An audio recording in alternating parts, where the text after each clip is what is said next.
Hari ini kita hafal hadis, baca syarahan hadis, hafalkan dalam otak, latihan depan kaca untuk ceramah, esok pegang mic boleh ceramah, boleh naik mimbar. Semudah itu ilmu untuk boleh didapat. Ketika Nabi Musa diberitahukan oleh Allah Subhanahu wa taala adanya hamba Allah Khidir, kalau ada ilmu yang tak dimiliki oleh Nabi Musa. Kemudian Allah Subhanahu wa taala perintahkan kepada Nabi Musa, kamu pergi ke tempat Majma'ul Bahrain, kamu akan jumpa dengan hambaku ini dan ambillah ilmu daripada dia. Tilawatul ayat yang menjadi dasar utama para anbiya dan menjadi kayu ukur atau neraca bagi semua para pendakwah di dalam berdakwah adalah tilawatul ayat. Tilawatul ayat bukan berarti membaca sahaja. Tilawatul ayat merujuk kepada dua hal penting. Al-masdariyah fil ilm, rujukan ilmu adalah kembali kepada Allah. Yang kedua, isalul ilm, menyampaikan ilmu yaitu dakwah melalui tazkiyah dan juga ta'lim.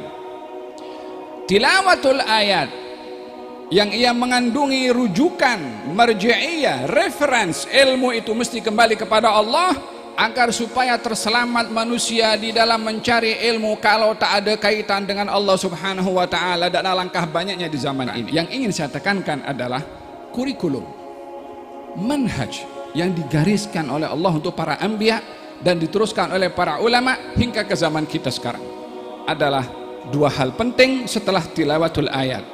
Yang pertama tazkiyah, yaitu adab. Yang kedua ta'lim, yaitu ilmu. Al-Imam Al-Ambari atau Ibnul Ambari mengatakan, al-ilmu bila adab kan nari bila hatab, wal adabu bila ilmin kal jasad bila ruh. Ilmu tanpa adab umpama api tanpa kayu bakar. Mana boleh akan hidup api kalau tidak ada kayu yang membakarnya. Ilmu, adapun adab tanpa ilmu umpama jasad tanpa ruh. Apa guna pada jasad kalau ruhnya tidak ada? Maka akan dihantar ke liang lahat, karena tidak ada fungsi lagi pada jasad kalau tidak ada ruh. Demikian juga tentang ilmu dan juga adab. Oleh sebab yang demikian, baginda Rasulullah menekankan tentang dua hal ini. Yang pertama tentang ilmu, carilah ilmu, karena mencari ilmu itu adalah ibadah. Barang siapa mencari ilmu untuk menegakkan kalimat Allah, maka dia fi sabilillah. Barang siapa keluar mencari ilmu, maka akan dimudahkan jalannya menuju ke surga. Hadis Nabawi. Pada masa yang sama beliau juga menekankan tentang adab.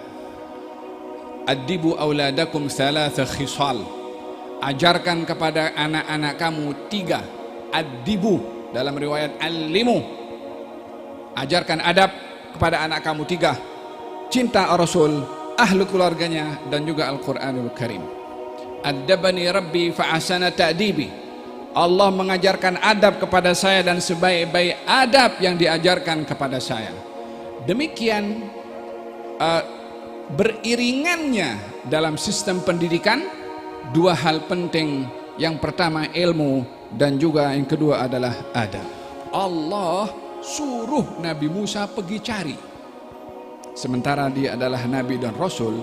Yang beri ilmu kepada Nabi Khidir itu Allah Subhanahu wa ta'ala.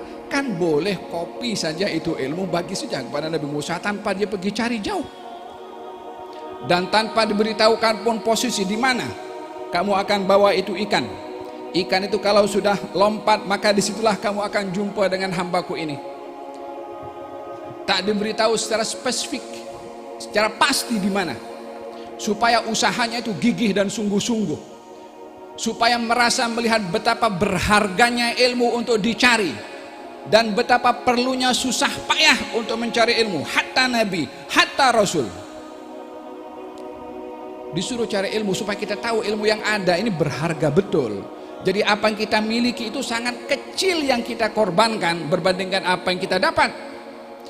Idza azumal matlub istakhaffa ma badal.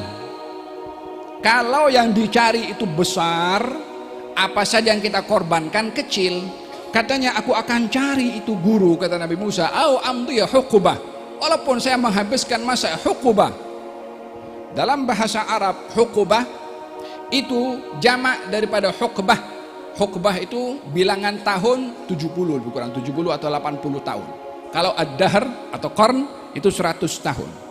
Yani kata Nabi Musa, saya akan pergi cari itu guru walaupun saya menghabiskan masa huqbah. Huqbah ini jamak daripada huqbah, dan aqallul jam'i thalath, minimum pada jamak itu 3. Kalau anggaplah huqbah itu 70 tahun kali 3 itu 210 tahun, waktu yang ingin dicari untuk ketemu sama guru, bukan belajarnya ya, itu waktu untuk mencari gurunya.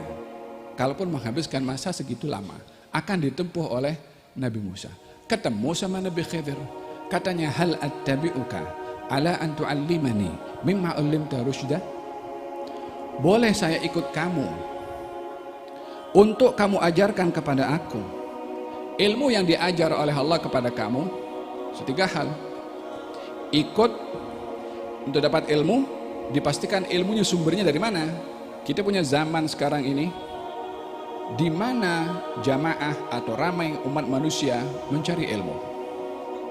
Kalau bukan daripada ini, lagi dengan ChatGPT sekarang, menjadi segala-galanya, menjadi mufti iya, menjadi pendakwah iya, menjadi teman iya, menjadi penghibur iya, menjadi apa saja bagi manusia. Apa saja dia perlukan, ChatGPT.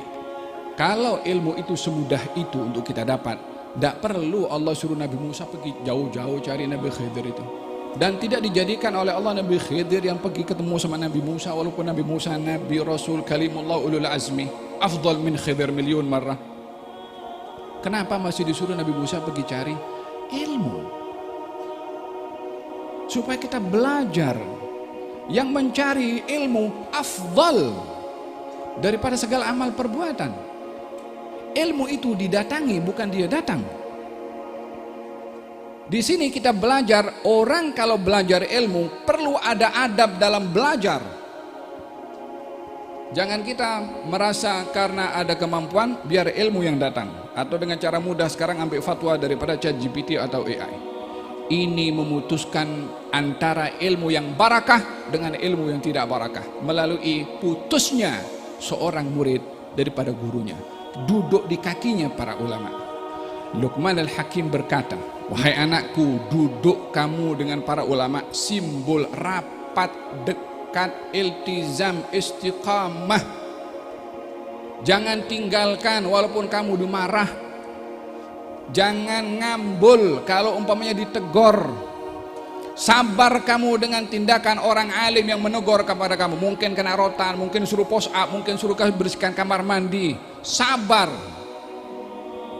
Karena kegagalan seseorang dalam mencari ilmu kalau dia ngambul sama gurunya, kalau dia tidak hormat sama gurunya. Siapa orang yang tidak mau susah payah dalam mencari ilmu di masa mudanya, dia akan menanggung kejahilan sepanjang umurnya. Kehidupan seseorang itu dengan ilmu dan takwa, kalau tidak ada dua ini, tak ada nilai pada orang itu. Orang yang diberi peluang untuk mencari ilmu tapi tidak mencari ilmu, angkatlah 4 kali takbir kepada dia karena dia sudah mati. Tadi dikatakan bait syairnya, apa namanya, wajsadhum qabla al-quburi quburuh, jasad mereka sebelum masuk kubur sudah berada dalam kubur karena kejahilannya. Hakada cabaran dan tantangan di zaman ini sekarang dalam kita mencari ilmu adalah mulazamatul masyayikh.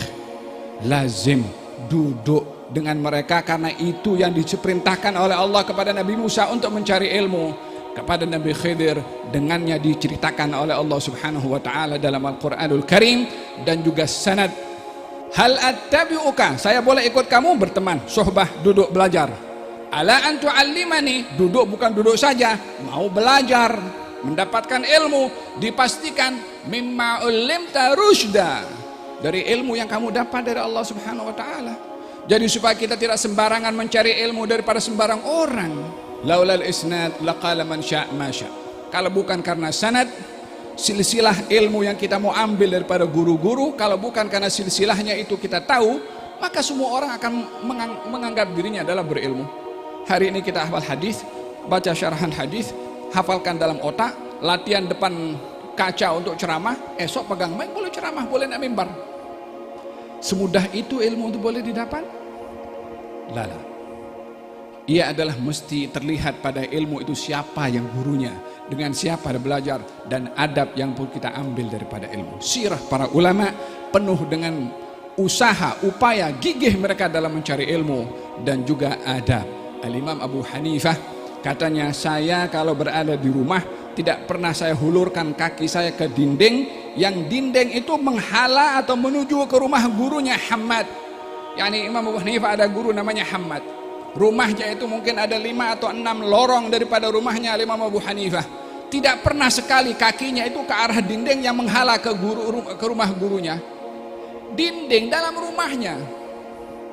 Mungkin sebagian orang mengatakan ini berlebihan.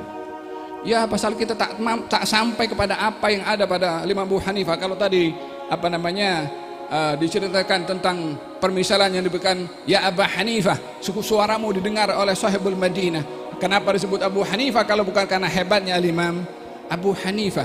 Adab seiring dengan ilmu, tak ada makna pada ilmu kalau tidak ada adab, dan tidak mungkin seorang akan mendapatkan adab tanpa belajar ilmu.